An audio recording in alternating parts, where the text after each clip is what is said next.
அவர் பேர் ஒகில் சந்திரா சென் அப்படின்னு பேர், ஏதோ ஒரு பெங்காலி பேர். அந்த மனிதரால் தான் இந்திய ரயில்வேயில் ஒவ்வொரு கம்பார்ட்மெண்ட்லையும் பாத்ரூம் வந்தது.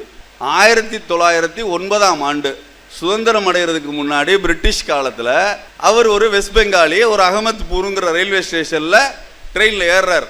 ட்ரெயினில் ஏறுறதுக்காக வரும்பொழுது இவருக்கு அன்னைக்குன்னு பார்த்து அங்கே ரயில்வே ஸ்டேஷனில் பிளாச்சோலை விற்றுருக்கேன். நல்ல ஃபைபரஸ் ஃபுட்டாச்சே, ஒரு சுளைக்கு 4 சுளையாக சாப்பிட்டு வைப்போம், அது வாட்டுக்கு உள்ளே கிடக்கட்டும்னு இவர் வாங்கி உள்ளே போட்டது உள்ளே கிடக்கலை, உருட்ட ஆரம்பிச்சிருச்சு. இவர் பிளாச்சொலையை வாங்கினார், சாப்பிட்டாரு, உருட்டுது.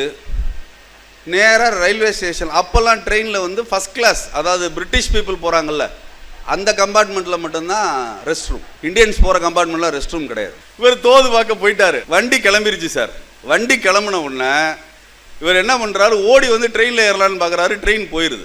ட்ரெயின் போன உடனே இவர் பிரிட்டிஷ் கவர்மெண்ட்டுக்கு, ஆங்கிலேய அரசுக்கு இவர் படிக்காத ஒரு நபர், தனக்கு தெரிந்த ஆங்கிலத்தில் ஒரு கடிதம் எழுதுகிறார். அந்த கடிதம் இன்னைக்கும் ரயில்வே மியூசியம் நியூ டெல்லியில் இருக்கு, காட்சி பொருளாக வைக்கப்பட்டிருக்கிறது. அதில் என்ன எழுதியிருக்காருன்னா, அப்படியே அந்த லாங்குவேஜ் அப்படியே சொல்கிறேன் நான். அந்த லாங்குவேஜ் அப்படியே சொன்னால் தான் அது சுவாரஸ்யமாக இருக்கும். Sir, I came train Ahmedpur going, jackfruit belly, full belly jackfruit, jackfruit ask for dung, டங்னா சாணி, ask for dung, I go bathroom, guard blow whistle, train start,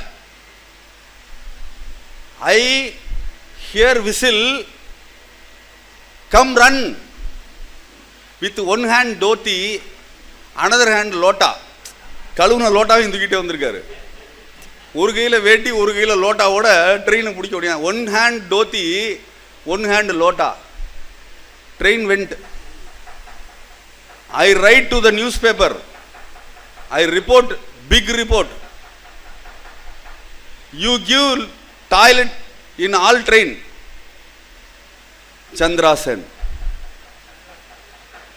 இப்படி எழுதப்பட்ட கடிதம் ஒரு ஆங்கிலேயருக்கு புரிந்து ஒவ்வொரு இந்தியன் மட்டுமல்ல ஒவ்வொரு மனிதனுமே கழிவறையை புகை வண்டியில் உபயோகப்படுத்த வேண்டும் என்பதற்காகத்தான் அத்தனை வகுப்புகளிலும் ரெஸ்ட் ரூம் என்கிற ஃபெசிலிட்டி ஏற்படுத்தப்பட்டது என்பதை நான் இந்த நேரத்தில் பதிவு செய்கிறேன்.